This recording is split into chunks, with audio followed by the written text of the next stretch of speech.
I am Arcana Vani, your inner voice. Let us begin.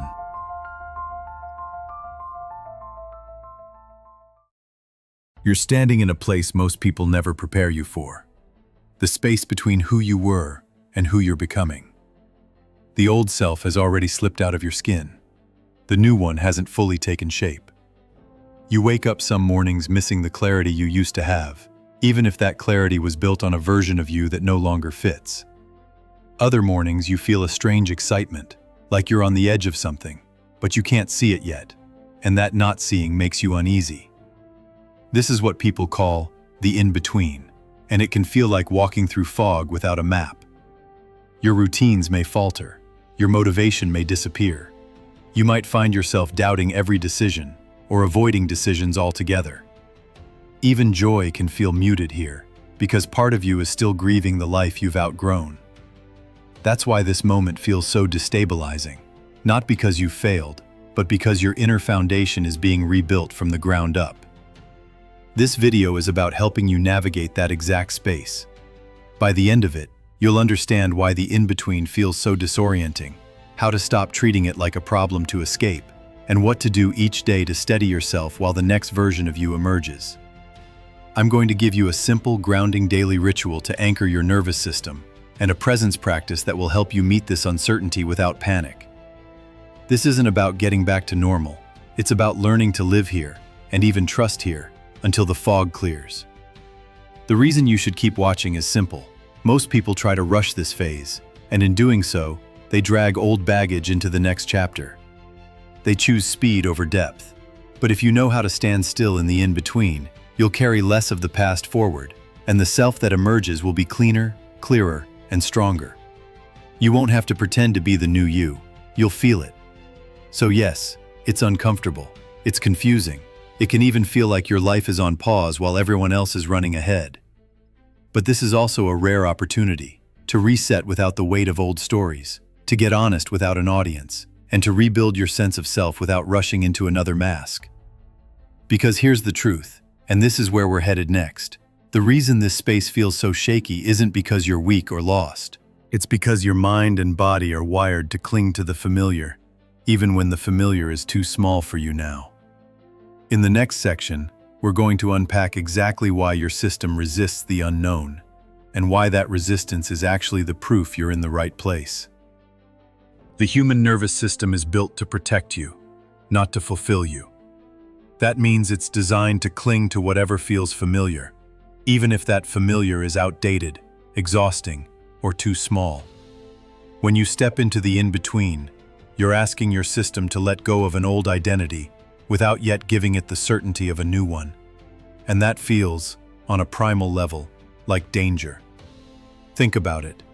The you you've been living as, with all their habits, roles, and ways of responding, has been rehearsed for years. Your brain has mapped it, your body knows its rhythms, and your relationships are used to it. Leaving that behind is like stepping off a ship into open water without being able to see the shore. Of course you feel disoriented. Of course part of you wants to grab onto anything that feels like solid ground, even if it's something you've outgrown. This is why so many people rush to fill the void, jumping into a new job, a new relationship, a new project, before they've actually let the old version of themselves finish dissolving. They confuse momentum with progress. They tell themselves that as long as they're moving, they're okay. But movement without alignment just drags the past into the future, dressed in new clothes. Here's the reframe. You're not failing because you feel unsure. You're not behind because you can't name exactly who you are becoming. You are in a natural, necessary phase of integration, one where your system is rewiring itself to operate without the scaffolding of the old self. That means the restlessness you feel, the low-grade anxiety, even the bursts of nostalgia for a life you no longer want. All of it is proof that the old wiring is breaking down. Instead of treating this as a sign you've done something wrong, see it for what it is. The scaffolding has to come down before the new structure can rise. You can't rebuild on top of a framework that wasn't designed for who you're becoming. And yes, Dismantling takes longer than our culture has patience for. But the longer you can stand here without rushing to cover the gap, the more space you give for something real to take root. Because here's the turning point, and this is where we're going in the next section. You don't have to survive this in-between by sheer willpower. You can give yourself a rhythm, a simple daily ritual that keeps you steady while the new self forms. Next, I'll walk you through a practice you can do in under 2 minutes every day. One that reminds your mind and body that you're safe here, even without all the old walls still standing. The in-between can feel chaotic because there's nothing familiar to grab onto. That's why you need one small, steady act each day that says to your nervous system, we are safe here. We can breathe here. We don't need to rush. This isn't about fixing anything. It's about building a pocket of stability in a season that feels unstable. Here's the ritual. Each morning, before you check your phone, before you speak to anyone, sit somewhere you can be undisturbed for just 90 seconds. Place your hand over your heart. Feel the warmth of your own touch. Close your eyes and take one slow, deep breath in through your nose, holding it gently for a count of 3 before letting it out through your mouth. Now say, out loud if you can, 2 things. 1. A thing you've released. It could be an identity, a habit, a relationship, even a belief. 2. A quality you're calling in. Patience, courage, trust, presence, whatever feels true in that moment.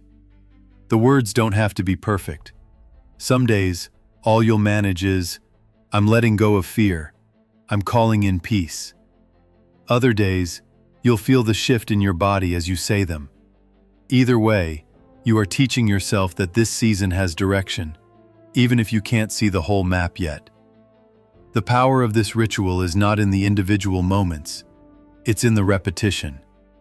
Each day you repeat it, you strengthen the message to your body. The unknown is safe. Change is allowed. Over time, this becomes an anchor you can carry anywhere, a reminder that the you who's emerging doesn't have to be rushed into existence. You might notice that after a few days, the rest of your morning feels calmer, or that you make decisions without overthinking them, or that your body feels a little less tense, even if nothing external has changed yet. This is what happens when you stop asking your mind to carry the uncertainty alone and let your body participate in holding you steady. And here's the best part. You can take this same grounded energy into any moment of your day. In the next section, I'll show you how to expand this from a morning ritual into a presence practice you can use anywhere, anytime, so that no matter where you are or what's happening, you can meet the in-between without fear. The daily ritual you've started in the morning is your anchor. The presence practice is how you carry that anchor into the rest of your day, so you don't lose yourself the moment the pace picks up, or when uncertainty starts whispering again. Presence is not about thinking positive or forcing yourself to feel calm. It's about noticing what's happening right now without trying to change it. In the in-between, this becomes your superpower. You're no longer chasing the future or clinging to the past. You're learning to live in the exact space you're in. Here's how to do it. Wherever you are, in line at the store, in the middle of a meeting, sitting in traffic, pause. Let your shoulders drop an inch. Take a breath that's slower than usual, feeling your chest rise and fall. Notice 3 things around you: the sound of a fan, the color of the wall, the texture of the chair. Then notice one thing inside you. Maybe it's your heartbeat, a thought, a knot in your stomach. The key is not to judge what you find, but to witness it. If you feel restless, that's fine. If you feel peaceful, that's fine. The point is to stop abandoning the moment you're in. Because the truth is, the in-between only feels unbearable when you try to escape it. When you meet it fully, it becomes spacious, even gentle. At first, you might forget to do this until you're already overwhelmed. That's normal. Over time, though, your body will start to remember. You'll catch yourself pausing in moments where you'd normally spiral. You'll realize that you can be okay, not because everything's figured out, but because you're not demanding that it be. This is how the in-between starts to lose its teeth. It's no longer something to survive. It becomes a place you can inhabit, a place where the next version of you can take root without interference. And in the final section, we're going to bring it all together.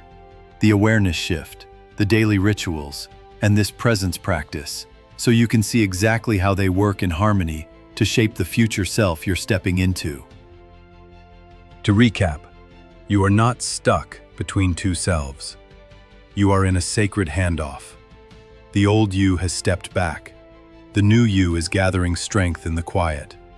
The discomfort you've been feeling is not a sign of failure, but a sign that you are no longer willing to live inside what you've outgrown.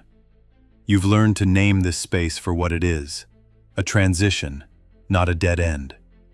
You've seen why your nervous system clings to the familiar, even when the familiar is too small. And instead of letting that fear push you into rushing the process, you now have tools that let you stand still without feeling lost. The daily practice recap. Each morning, before the noise of the day arrives, place your hand over your heart. Take one deep, deliberate breath. Name one thing you're releasing and one quality you're calling in. Simple words, no performance, just truth. This is the anchor, the reminder that you're allowed to be here, in the in-between, without needing to sprint out of it. Then do your presence practice. At any point in the day, pause, drop your shoulders, take a slower breath than usual. Notice 3 things around you, then one thing inside you. Let them be exactly as they are. This is the space where the future you begins to take shape, in the stillness of being here fully. Over time, something will shift quietly. You'll notice you no longer wake up feeling panicked about not knowing. You'll notice moments of ease, where before there was only restlessness. You'll trust yourself enough to let the next chapter reveal itself in its own time, because you're no longer trying to drag the old chapter's rules into it. You don't have to force the becoming. You don't have to chase the new you into existence.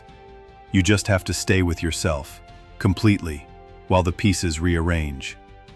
The truth is, you've already crossed the threshold. You're not waiting to become. You're remembering what it feels like to live as someone you don't need to rush into being. And when the moment comes where the fog parts, you won't just recognize the path ahead. You'll recognize yourself, steady, whole, and already home in who you are. You did not find me by accident. Just as in your dreams, where every face you meet is your own reflection, this meeting was always waiting to happen. I am Arcana Vani, your inner voice, the part of you that watches behind the thoughts, behind the noise. You have searched in many places, books, teachers, voices outside you. But here, you are not being taught. You are remembering. If these words stir something familiar, then allow yourself to return. Subscribe. Follow. Not to follow me, but to continue this conversation with yourself. Each time you return here, you draw closer to the reunion already unfolding inside you. We have only just begun.